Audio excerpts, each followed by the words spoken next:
what's up YouTube? It's N Squared Sport coming back with another video. Today we are doing week 6 of Nick's Picks. It's only the second week, but 6 weeks of the NFL season. So we're going to be doing my top 10 picks. This week I have put in 3 honorable mentions, so I will start it off with the honorable mentions. So the 13th best team according to me, and the first honorable mention goes to the Indianapolis Colts. They had a bye last week. I think they're a really good team. I just didn't think they're as high quality as some of the other teams. I think there are teams that are better than them. I think their division's really tough, and that's going to hold them back a little bit. I think they're very talented, and they do a lot with not a whole lot on their team. So that's why I put them here, but they are at number 13. So going to number 12, I have the LA Rams. So they've struggled a lot recently. They've really have struggled a lot. Todd Gurley he did not play on Sunday. And when he doesn't play, and even sometimes when he does play, their team just isn't the same without him being effective, because Jared Goff has to pass every single play because they don't have any running game anymore. And Todd Gurley's a shell of himself right now. Maybe later on he'll get it back going. That's why I have them still on this list, because I think they are better than the Colts, and I think they're better than a lot of these teams. But I just think right now they're in a slump. They need to get it going. Jared Goff had 75 passing yards on Sunday. That's not going to cut it in any sort of game. Even if you play the Dolphins, 75 yards ain't going to cut it. At number 11, I have the Baltimore Ravens. They're 4-2. I think they're very close to getting in, especially this last week. Lamar Jackson had a historic game with over 100 rushing yards, over 200 passing yards.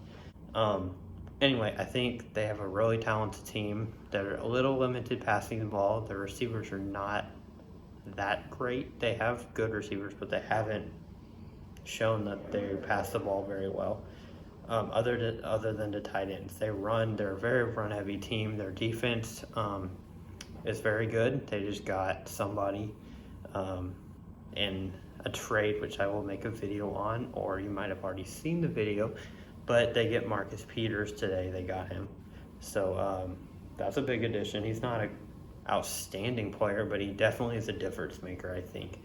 I think he'll definitely be a help to the secondary in Baltimore, which is already pretty good.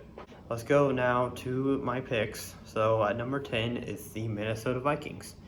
I think they've played well as of late. When Stephon Diggs kind of said, hey, throw me the ball, Adam Thielen said, hey, we got to pass more. We can't just, dink and dunk. They've had really good games the last 2 weeks.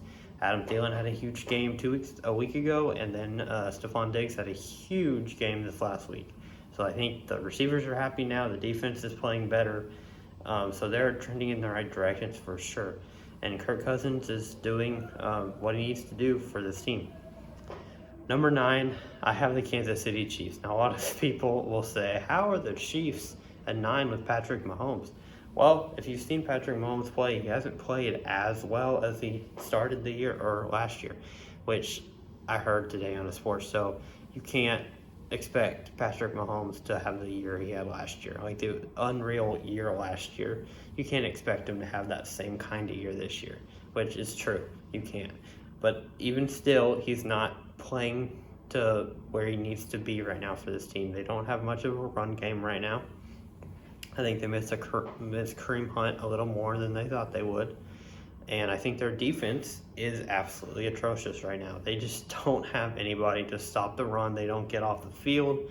And that means Patrick Mahomes can't have the ball in his hands, which is a problem. They need to be able to stop the run more. They need to be able to let Patrick Mahomes do what he does. So I think I have them at number 9.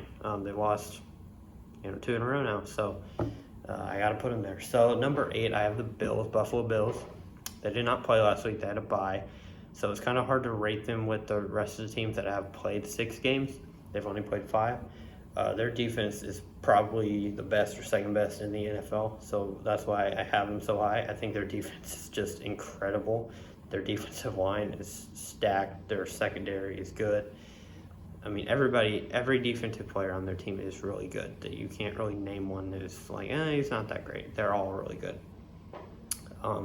Josh Allen limits them a little. I think he's playing better, but still a little bit limited. But I think that's why they're a little bit lower. I would have them higher if I think Josh Allen could play better, but I just worry about him sometimes being kind of a little erratic, and you don't know how he's going to do. So that's why I have them at 8.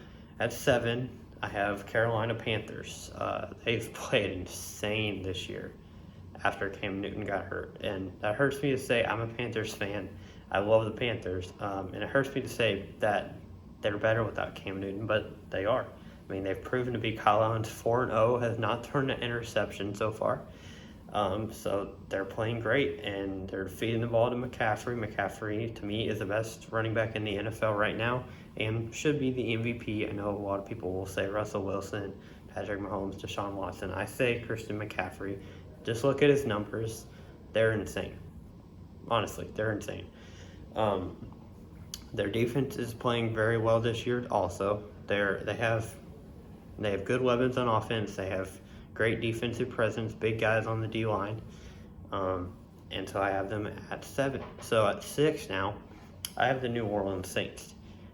Teddy Bridgewater is playing just as good as Drew Brees honestly did beforehand. Drew Brees is older, doesn't have as much of a deep ball anymore. Teddy Bridgewater doesn't really have a big deep ball either, but he's playing about the same as Drew Brees, I feel like would. And after Drew Brees comes back, I think he's not really going to play that much better than Teddy Bridgewater. I know I said earlier, a couple months ago, I said about Drew Brees in the decline video that we made that I feel like he would still keep playing well, and I still think he would, but I think Teddy Bridgewater honestly is going to play about the same as Drew Brees. So I feel like Teddy Bridgewater's great. I think he fits really well with their scheme. I think the defense is also really good. I mean, you can see a theme with all these top teams. Their defense is really good. They have each of these teams on this list, really all except for maybe the Kansas City Chiefs, have really good defenses on this list. That's the theme. Defenses win championships. That's just how it works sometimes. So I have the Saints at 6. I have the Houston Texans at 5. I am a Houston native. I'm from Houston. Don't really love the Texans that much, but when I see talent and I see greatness, I'll talk about it. So I'm putting them at 5. They've played great. They beat the Chiefs last week. Deshaun Watson outdueled Pat Mahomes, which, I didn't know how it was going to work out. I worry about the Texans' offensive line. Gave me a scare when their right tackle went down. I'm like, that's not good for them. If they lose one piece of that offensive line, it could be disastrous potentially. They're weak in their secondary. That worries me a lot. But they're playing good right now. They have everything except for maybe some guard play on the offensive line and some cornerbacks. If they get those two things solved, watch out. And I'm serious. Watch out, New England. Watch out, Kansas City. They're coming.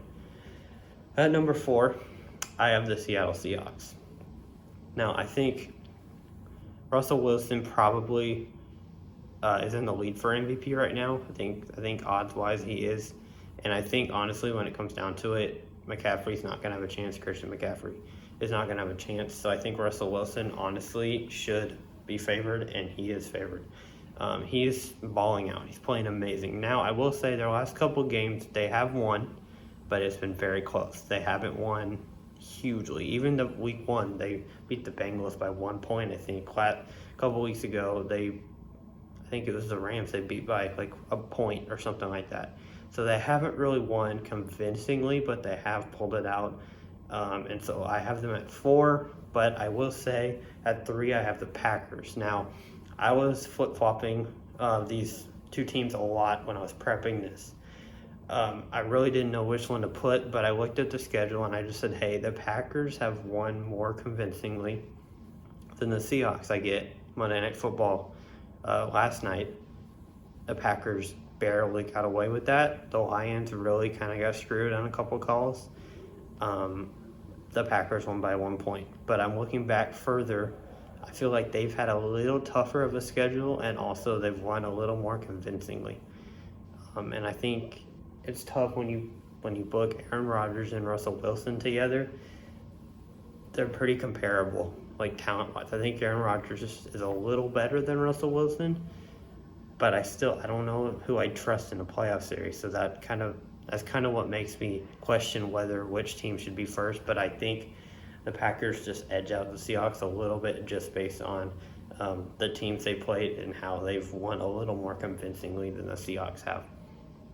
So I'm going to go number 2 now. The 49ers are number 2. They're 5-0, one of the only 2 teams that are undefeated. They're 5-0. They did play last week, and they played really well. So I think with the 49ers, their defense is looking insane. Their offense is really coming together too. That's one thing I'm worried about with their offense, but it's coming together just fine. Jimmy G is playing well. George Kittle is a monster. Their wide receivers are really buying in and playing very well, but their defense is what's leading them. And so that's why I have them at number 2. They're undefeated, so I have to put them up here. But they showed that they're for real last week. They really showed it. I was skeptical last week, even in my video. I said I was skeptical, and I was. And now I'm looking at them play, and I'm like, they're for real. I was watching their game. They look really good. And it's kind of shocking to me. So number 1, of course, New England. I don't think that's going to change anytime soon. They don't have the best competition for a couple more weeks. So I don't think they'll be moving from the number 1 spot just because it's Tom Brady. It's New England. They have a better defense than really in a while. They have a better defense than they have in a while. So I have them there at number 1, and I don't think I really need to say anything else for that. I just think New England, yeah, everybody kind of gets it. Like, they're number 1. Yeah, so that is my top 10. So I'll go 1 through 10.